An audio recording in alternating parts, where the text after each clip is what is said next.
What's up, guys? I hope you're well. Today, I'm checking out Cricket Explained for baseball fans. Hopefully, I can grasp what the sport is all about. Let's get into it. Cricket explained if you already know baseball. All right, to get this started, I want you to imagine a game much like baseball, except there are only two bases, and they're basically where home plate is and where the pitcher's mound is. To score a run in this game, you simply have to reach the next base. So if you put the ball in play and you make it to the pitcher's mound, that's a run. And then if you're able to make it back to home plate, then you score 2 runs on that play. This game is played in the middle of an oval, so there's no foul area. You can hit the ball behind you, you can hit it to the side or whatever. And in this game, the pitchers are allowed to bounce the ball. If you can picture this game in your mind, you are 75% of the way to understanding cricket. The rest of it is details. Sweet. Before we get 75% started, of the I way. just want to say that I'm going to be explaining this like I would to a friend of mine who knows baseball and wants to know about cricket. I'm probably going to be switching between baseball and cricket terminology a little bit more freely than maybe somebody who's a hardcore cricket fan might be comfortable with. Feel free to correct me in the comments, but what might be more fun is if you made a companion video that explains baseball in reverse. All right, let's get started.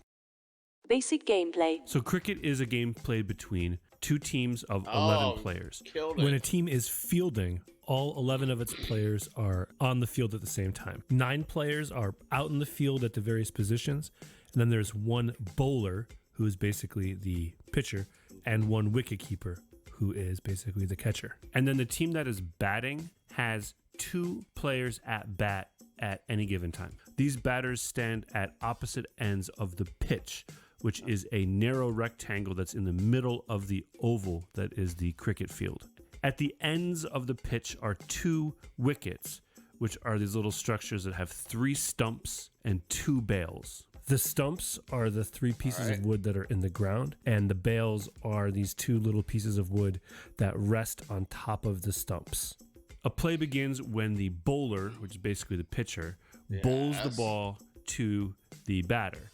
The bowler is ultimately trying to break the wicket, which would get the batter out, and more on that later. The batter is trying to protect the wicket and put the ball in play. If the ball is put in play and the batter and the teammate are able to switch places, so basically assume the other one's position, the team has scored a run. And if they can do that again, then they score 2, and if they can do that again, they score 3, etc. There are no strikes in cricket. The batter can just choose not to swing if they don't want to. And there's no penalty for hitting a batter with a legally thrown ball. Batters are expected to protect the wicket and not let themselves get hit. In fact, as we'll see in a little bit, there are actually situations where a batter can be called out if they allow themselves to be hit with the ball. There is the equivalent of a ball in cricket. It's called a wide. And if the umpire has determined that the bowler has bowled the ball wide, 1 run is awarded to the batting team. There's also something in cricket called a no ball, which is when the umpire has determined that the ball has been delivered illegally. And there's a couple dozen different reasons why an umpire might call a no ball. If the umpire calls a no ball, just like a wide, 1 run is awarded to the batting team. In cricket, the batters stay on the field until they are out. So they continue to bat and score runs until they are put out. Jeez, no wonder This why I means can go that, days. just like in baseball, a batter can be out with 1 single swing of the bat, or they can stay at bat, I guess forever. But it's common for a batter to score between like 20 and 50 runs in an at-bat, and it's not unheard of for a batter to hit 100. This is called a century, and it's very fun. The boundary. Along the perimeter of the cricket field is the boundary.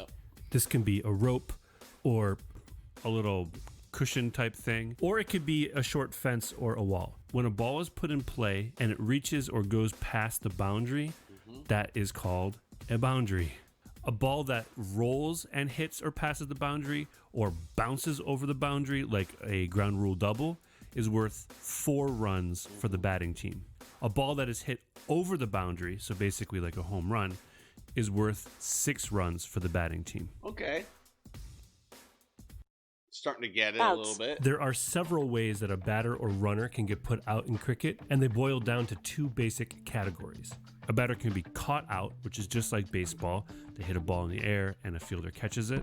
Or they can be out if the fielding team knocks the bails off the stumps of the wicket when you are in a position where that can put you out. There's a few different ways this could happen. You could be run out. This is where you are trying to score a run, but they knock the ball into the wicket before you reach the crease that defines the place where you are safe. By the way, the bat is part of your body when determining whether or not you are safe. You can be bowled out, and these are very exciting. This is where the bowler sends the ball to you, and the ball bounces past you and knocks the bails off the stumps. A batter can also be put out by the wicketkeeper if the batter moves past this line here called the popping crease, and the wicketkeeper gains possession of the ball and knocks the bails off the stumps. This is called being stumped out. Okay. A batter can also be called out if they allow the ball to hit them, and the umpire determines that the ball would have knocked the bails off the stumps if the batter had not interfered with their body. This is called a leg before wicket. So those are the most common ways that you will see a batter or runner get put out by the fielding team. There are several other much less common ways for a batter to get out, and we will not be getting into them here.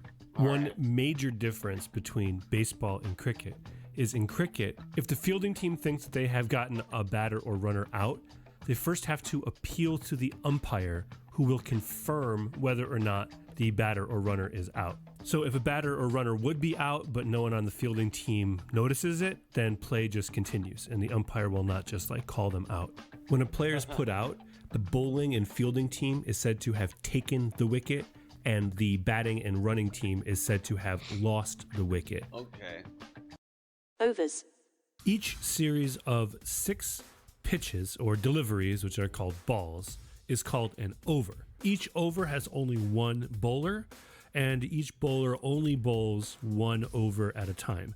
So after a bowler has delivered 6 balls, they take a position in the field, and another player comes in to be the bowler for the next over. A bowler can field for an over and then come back to bowl again, but a bowler may not bowl 2 consecutive overs. If you're comparing this all to baseball, overs are similar to individual at-bats in terms of the flow of the game. Yep. Right? It's like one series of deliveries that everyone's watching, and then there's a brief pause while a new player comes on, and then there's a next set of deliveries that everyone's watching. The difference, of course, is that it's the bowlers, the pitchers that are coming in and out, and not the batters. All right. Formats. Beyond everything that has been explained so far, the majority of the details of the game that you watch will depend on the format of cricket that you're watching. There are 2 basic formats of the game of cricket. There's first class cricket and there's limited overs cricket. First class cricket is what a lot of people think of when they think of cricket. We're talking about the games that go on for several days. Everyone is wearing white. Maybe the Queen shows up. And first class cricket is most associated with the 5-day-long test matches that international teams play against one another. Damn. They're scheduled for 5 days, but they might be completed before that. At the beginning of the first day, there's a coin toss to determine which team goes first. And then the sides alternate going through their entire batting order. Okay. This happens twice. So each team goes through its batting order twice for a total of 4 innings. Unless the team that goes second scores more runs than the team that went first, in which case they don't have to actually finish their entire innings. They just win the game. That was very simplified. The rules governing test matches could be their own 15-minute video. The other format of cricket is limited overs cricket, where each team is limited to a certain number of overs, and each innings comes to an end when the specified number of overs has been reached, or when all of the batters are out, whichever comes first. There are several types of limited overs cricket, but there are 2 that you are most likely to see. The first of these are the one-day internationals, or ODI. These are played between national teams, and each team has 50 overs. And then there's also T20 cricket, which is 2020 cricket, where both teams get only 20 overs. This style of cricket was invented to be more exciting and more fast-paced, and to put the length of an individual match around the same as other common sporting events around the world. An easy way to know whether you're watching a test match or a limited overs match is whether the teams are wearing white or colors. And if you are watching a professional match, you're almost definitely watching a T20 match. All right. Scorekeeping. Makes sense. All right, pay attention because this is maybe the most confusing part of all of this. The Still score. pretty confused. So at the bottom of the screen, you'll see it says India, and then it says 118 for 5.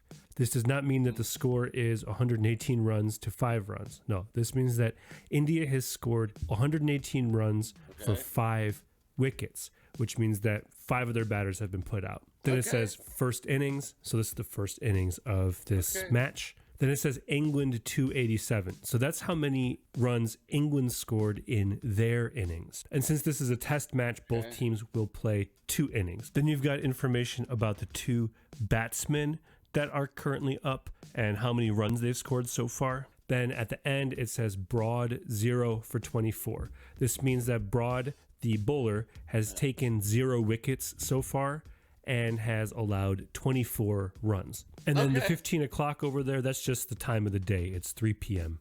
Now, for a limited overs match, there's a little bit more information that you need to know. So here you go. Down at the bottom, it says England. This is another game between England and India. It's a women's game.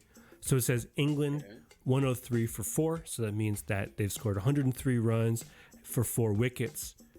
P2, don't worry about what that means yet. Then it says 24.3 of 50. That means that we are 24 overs and 3 deliveries into this innings. And then the 50 means that this innings will have at most 50 overs, right? Because this is a one-day international. Then it says target 222. This means that India went first and scored 222 runs. So that's how many runs England has to score to win. And from there, it's pretty much the same as the test match we just saw. Just be careful, because if you're watching an Australian broadcast, the scores are reversed. And the wickets are first and the runs are second. So on this one, it says Ren, that's the Renegades, that's one of the teams, 5 for 135. So it's 5 wickets for 135 runs. Getting it. So just be careful, it might be confusing. Some final similarities and differences. All right, that's basically it.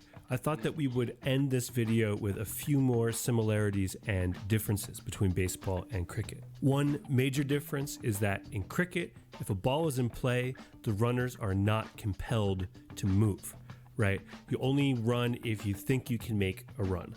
One similarity is that every cricket ground has different dimensions and a different shape. And much like in baseball, this means that certain cricket grounds are more favorable or less favorable to different play styles. Another difference is that in cricket, the positions refer to places on the field and not necessarily the individual fielders. So if baseball had a similar thing, like you would not be the shortstop for your team. You would just be a fielder who would be playing shortstop position. And then if your team was in a shift or whatever, maybe you would be said that you were in the second base position. Or maybe for one batter, you would be in the shallow mid outfield position, right? Another similarity is that in cricket, players on field and off the field behavior is governed by an old-fashioned sense of propriety that's not unlike the unwritten rules in baseball.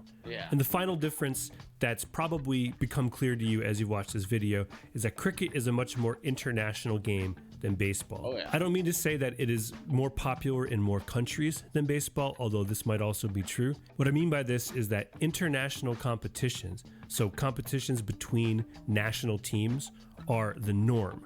They're not like a special thing that everyone tunes into every 4 years. Professional cricket is a relatively new phenomenon in the world. And while leagues are becoming much more popular these days, it wasn't very long ago that professional cricket was looked upon as diluting the purity of the game. All right, baseball fan, you have just become a cricket master and you are ready to watch any cricket game that comes across your television. If you are a cricket fan and you notice that I got something wrong, which I probably have, or that I left something out, which I probably did, feel free to let me know in the comments. All right, so I'm starting to grasp it a little bit better. Yeah, I knew the bases going into it, so it was like the first, I don't know, like 3 minutes of this. I was like, yeah. But yeah, some of the ins and outs. It's interesting. Sounds like a fun sport. Um, Definitely would watch the day version instead of the potential 5 day version. I don't have that kind of attention span, unfortunately. But yeah, that was very interesting. Let me know down in the comments what you would like me to check out, what kind of sport you would like me to check out and get to know. With that being said, I want to thank you all for watching. Stay safe and don't forget to wash your hands. Bye.